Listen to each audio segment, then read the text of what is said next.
Alright, first setup video of the new game. We're doing Vegas today. I'm going to take you guys through a few laps, and then we'll get to the setup. Vegas is pretty simple. It's a full throttle racetrack. You're not going to have to lift. You just want to make sure you hit the line correctly. You want to arc the corner just a little bit, get all the way down to the bottom, and then cut the apron to try to shorten the lap up. That's how you hit your fastest times. But we'll load in here. You'll see on the bottom right I got the setup on. I'll run a few laps and then we'll go through that.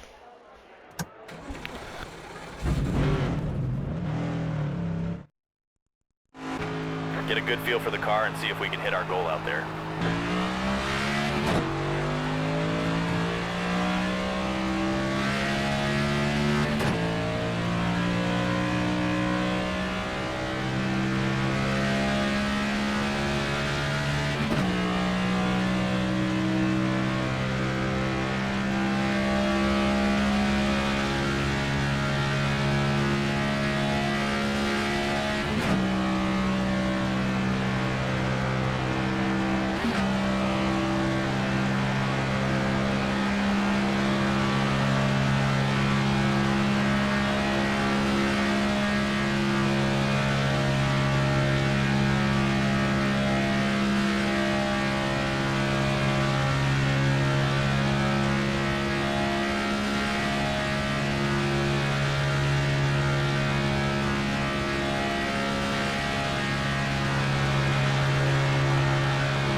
Alright, so you see right there, we ran a 1 on that first fast lap, and then 3s after that.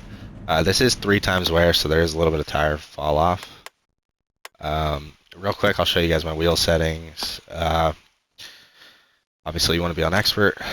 We got the range at 30, force feedback at 60. They just did a force feedback update, so you can feel it a little bit more today than you could previous days. Still not a lot. I feel like 60 is kind of a good medium where you can feel it, but you're not having to tug on the wheel. And then for advanced controls, we got everything at custom, and then everything at 0 all the way down.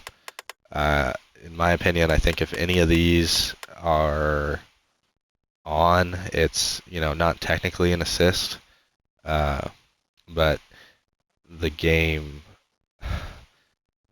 is helping you steer if you in a way if you have any of these on, and I just think it makes you slower.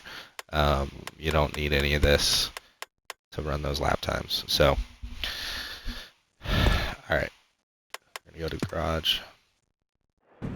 Any handling comments there? Let's make some adjustments. All right, this is what we got. So left side springs really low, low as they go. Cameras all the way up. Max bumps and rebounds. And the biggest thing that I think is going to shock a lot of people is these tire pressures, man. 15 on the lefts and 15 on the rights. That's just where the speed is. You would never run 15 psi on your right side tires at Vegas, but that's just how the game registers the speed in these cars. So I don't know if iRacing maybe comes out with an update to change that later on, but for this current driving model, that's where it's at. So then we got the other settings over here on the right. Depending on if you're on a controller or a wheel, you can change some of the wheel lock, steering offset, and all that. I will say this setup is pretty loose. It might be harder to drive on a controller, but that's where the speed is. That's, you got to be loose to be fast. So thank you guys for tuning in. We're going to be back with another setup video maybe later tonight. We'll see if we can get another track down. I got a couple tracks ready to go. So I hope you enjoyed. I hope this makes you faster. And I'll see you next time. Okay, we'll get it ready for you to get back out there.